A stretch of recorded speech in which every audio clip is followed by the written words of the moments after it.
Assalamualaikum warahmatullahi wabarakatuh. Ketemu lagi dengan Mas Harto, channel yang membahas masalah psikosomatis, GERD, ASI, dan asam lambung. Oke teman-teman yang sudah mengalami psikosomatis, anxiety atau kecemasan, kemudian GERD dan asam lambung. Hari ini Mas Harto ingin membahas masalah pikiran ya. Jadi kenapa pikiran ini sangat mempengaruhi apa yang dinamakan dengan kecemasan atau anxiety, kemudian asam lambung juga sangat dipengaruhi oleh pikiran. Simak terus video Mas Darto berikut ini ya. Bismillahirrahmanirrahim.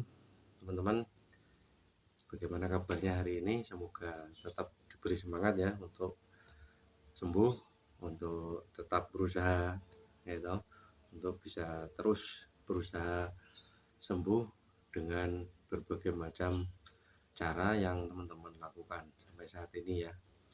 Mungkin teman-teman sekarang sedang menjalani terapi atau mungkin sedang mengkonsumsi obat-obat dari psikiater, atau teman-teman berobat secara alami seperti yang Mas Harto alami saat ini ya. Ini adalah pengalaman Mas Harto. Mas Harto tidak pergi ke psikiater, tidak pergi ke dokter, tidak pergi ke pengobatan alternatif, tapi Mas Harto berusaha untuk berobat secara alami, secara mandiri ya.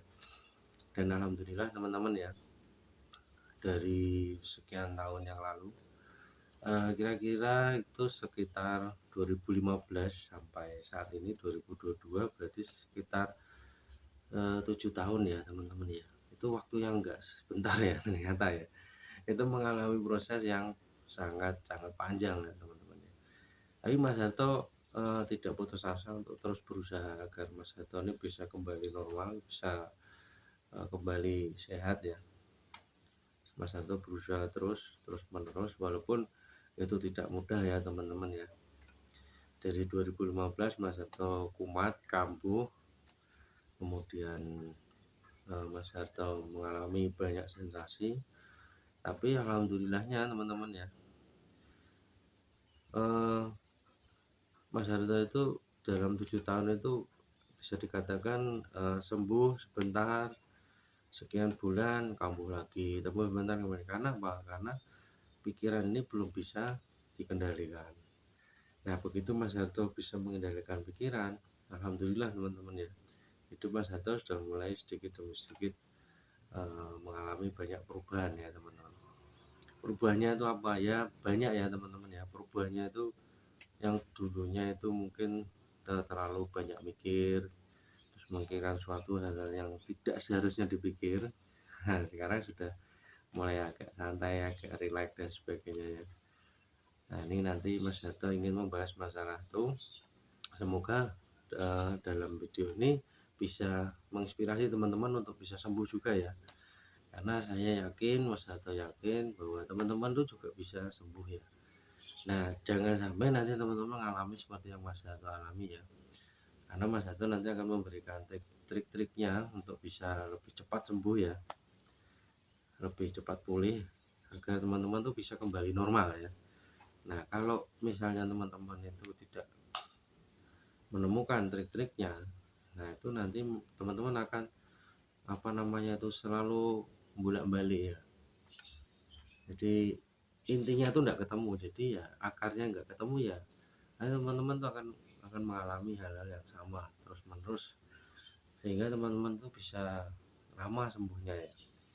Nah itu kalau bisa jangan ya teman-teman ya.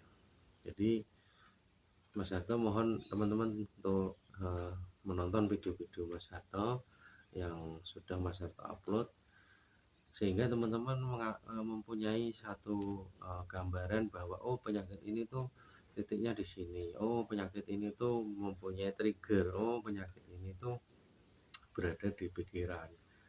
Kemudian oh penyakit ini harus kita jaga pola makannya, pola pikirnya, kemudian pola hidupnya ya toh, pola istirahatnya kan.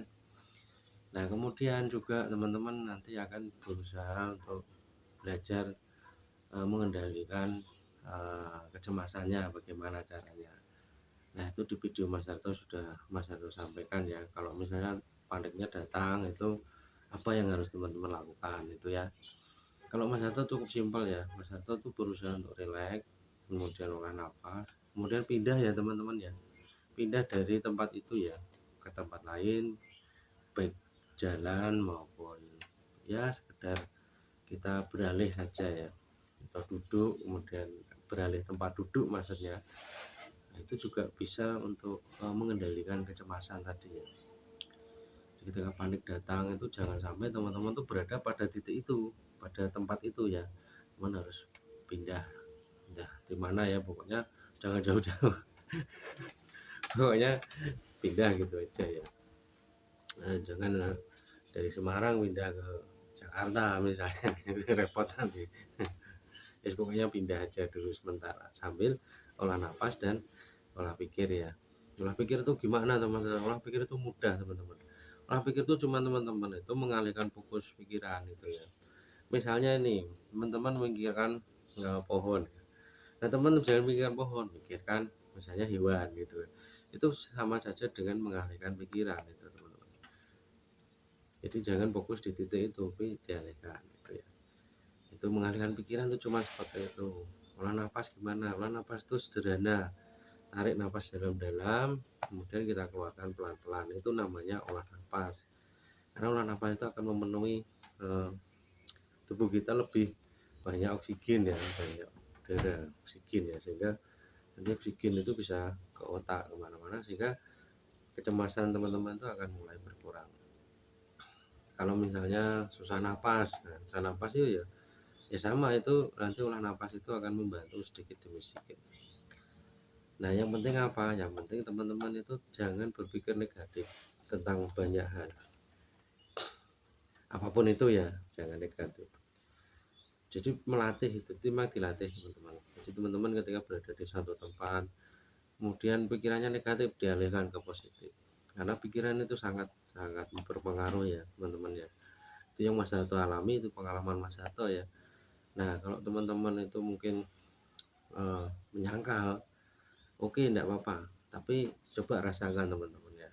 Teman-teman boleh menyangkal tapi coba rasakan. Ketika teman-teman itu pikirannya senang, pikirannya bahagia ya kan, nanti sensasi-sensasi itu akan hilang dengan sendirinya, baik itu keliengan, pusing, sulit tidur, mimpi buruk dan sebagainya. Itu nanti akan berangsur-angsur akan hilang dengan sendirinya teman-teman, karena pikiran itu kekuatannya sangat besar ya.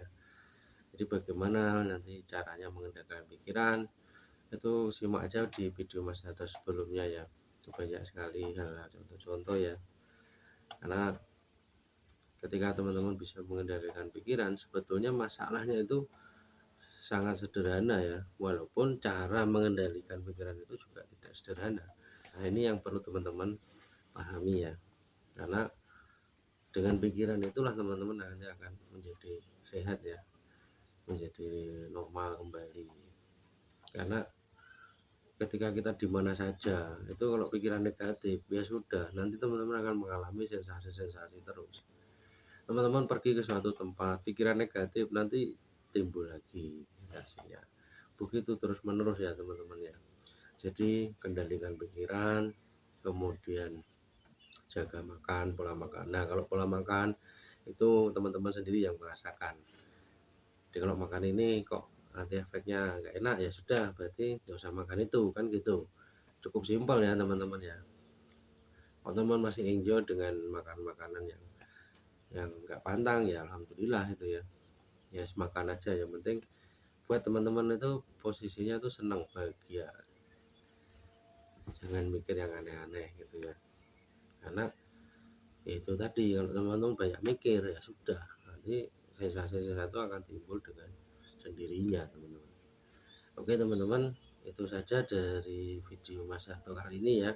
Karena Mas Hato baru hari ini nggak upload itu karena perjalanan jauh ya, perjalanan dari Semarang ke Palembang itu kan memakan waktu sehari ya, di perjalanan itu naik bis nyebrang laut kemudian pulang lagi ke sini. Itu juga alhamdulillah karena kemarin ada berita ombak tinggi, gelombang tinggi, alhamdulillah aman, selamat sampai tujuan. Mungkin berkat doa dari semuanya, baik itu keluarga maupun teman-teman semua yang positif, alhamdulillah membawa kepositifan juga. Jadi kalau pikiran positif, maka yang datang adalah positif. Oke, assalamualaikum warahmatullahi wabarakatuh.